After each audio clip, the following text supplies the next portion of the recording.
Every good game has a story, since that is where all the background about the game is. So I'm going to be adding a story to my game, since there's supposed to be a story.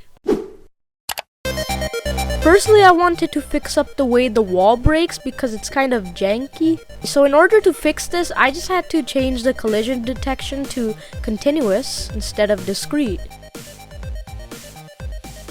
So then I wrote this code so that when we break the wall, the intro cutscene starts playing.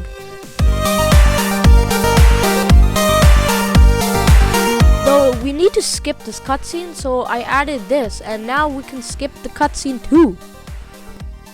Now I'm going to start working on some sort of a checklist objective thing, so let's get started.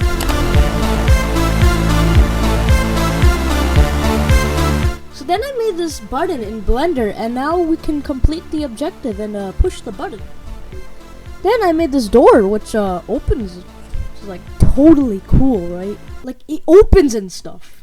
Then I made this marker in Photoshop and then put it in Unity. So now the player knows where the hell to go, which is cool because before he's kind of confused. He doesn't know where to go. Yeah. Alright, so I'm gonna go to bed now, anyways. Holy shit!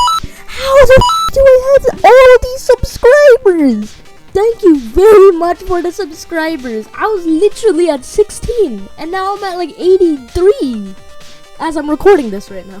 Anyways, starting now with this new segment I like to call Comment for Suggestions for the Game. So basically you can comment suggestions for the game and I'll try adding it in the game. And also, why aren't you subscribed yet?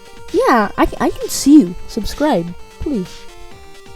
Anyways, make sure you subscribe, like, comment, and bye.